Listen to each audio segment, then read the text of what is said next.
Selamat datang di Nuansa Pustaka. Masih dengan saya, Ardian Nuansa. Di channel ini, teman-teman akan menemukan atau bisa menemukan hal-hal yang berkaitan dengan buku atau hal-hal yang berkaitan dengan literasi. Pada kesempatan kali ini, saya akan bercerita tentang pengalaman saya. Masih bercerita tentang pengalaman saya membaca buku puisi. Buku puisi yang kali ini akan saya ceritakan adalah karyanya Tosa Putra. Sebenarnya Tosa Putra itu namanya Tony Saputra. Disebutnya Tosa Putra. Oke. Judulnya Kidung Jaran Dawu. Buku Kidung Jaran Dawu ini terbit pada tahun 2013 untuk cetakan pertamanya. Diterbitkan oleh penerbit 9 Mutiara Publishing.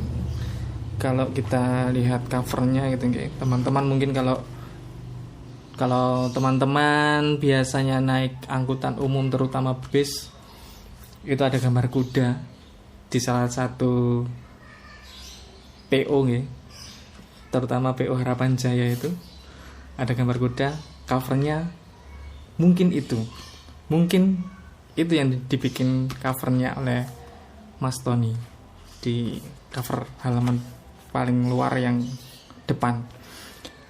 Ternyata Mas Tony Saputra atau Mas Tosa ini kegiatan sehari-harinya sebagai mekanik di PT Baktikawan Sejati PO atau PO Harapan Baru waktu buku ini ditulis dan diterbitkan.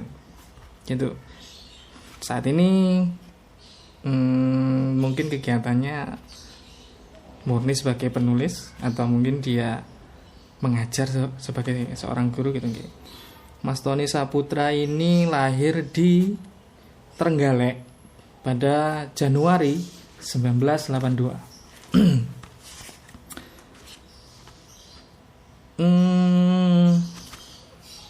Judul buku Kidung Jaran Dawu ini diambil dari nama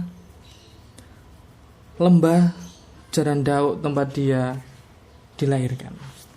Lembah Jaran Dawu Trenggalek gitu. Kidung sendiri artinya mungkin doa atau harapan gitu. Di sini di dalam buku ini di halaman pertama itu dia menceritakan tentang jalanan di kotaku. Mungkin beliaunya sering jalan-jalan atau mengecek kendaraan-kendaraan yang dia servis di PO tersebut gitu ya. Bercerita tentang jalanan di kotaku, dia ya mengkritisi lah waktu itu, menyampaikan unek-uneknya seperti ini. Jalanan di kotaku lurus namun bercabang, hingga hatiku bimbang. Saat aku sampai di simpang 4, mana jalan yang terbaik dan tercepat? Jalanan di kotaku halus tapi berlobang, entah apanya yang kurang, hingga aku harus memilih agar mampu menghindari lobang, meski terkadang terpaksa tercebur lobang. Ya, cukup mengkritisi ya mungkin. Mas Tony ini ternyata juga menulis puisi-puisi yang menurut saya aneh juga gitu loh. Katakanlah di buku Kidung Jaran Dawu ini ada judul yang namanya, yang diberi judul SK Tuhan. Tuhan mengeluarkan SK gitu. Siapa yang mengeluarkan SK? Di judul SK Tuhan itu ada tulisan yang di dalam kurung perjanjian alam. Kalau melihat bentuknya sama persis kalau teman-teman membuka UUD 1945, ada pembukaan UUD-nya, kemudian isi pasal-pasalnya, kurang lebih seperti itu. Atau sesuatu yang dibuat pasal-pasal gitu, hampir sama. Saya coba baca dari SK Tuhan paling atas, bait pertama sampai pasal pertama ayat pertama gitu aja. Ada di pasal pertama ini ada 5 ayat, pasal kedua ada 3 ayat. Ya sama seperti UUD, undang-undang gitu. Saya coba baca ya. Matahari, coba dari awal aja. SK Tuhan, perjanjian alam, matahari, bumi, pohon, bulan, bintang, dan rangkaian galaksi tercipta dengan perjanjian mengisi alam yang ditulis dalam kitab perundangan. Mengingat (2) rotasi, menimbang (2) evolusi, memutuskan pasal 1.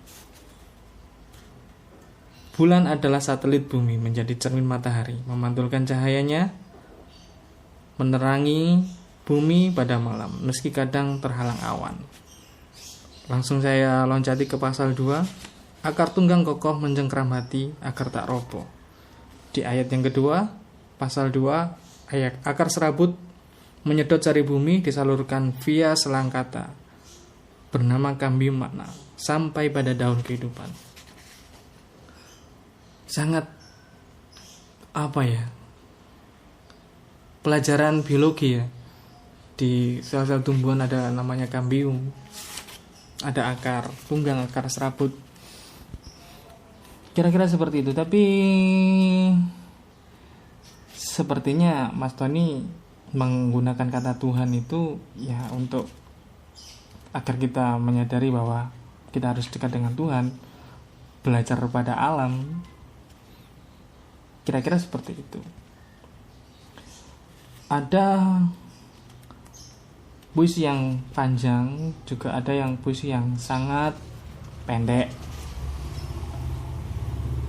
Sempat dia juga bilang kalau opo sih pantas diarani puisi gitu. Contoh contoh apakah ini bisa dikatakan puisi gitu. Judulnya Surat Buat Tuhan. BBM naik, kau turun. Nah, coba dicerna apakah itu puisi atau tidak. Tapi di puisi-puisi yang lain tetap penyimbolan-penyimbolan dan menyembunyikan maksud yang sebenarnya. Memang agak sulit nih menemukan maknanya gitu loh. Ya, kira-kira seperti itu yang saya baca dari bukunya Mas Tony ini. Lagi-lagi buku yang kali ini juga penulis dari Jawa Timur. Harapan saya teman-teman kalau pernah menemui buku ini, pernah membaca buku ini, bisa meninggalkan jejak komentar. Saya kira seperti itu pengalaman saya membaca Kidung Carandawo. Terima kasih. Mohon maaf kalau ada hal yang kurang berkenan. Kita akan jumpa lagi di siaran berikutnya.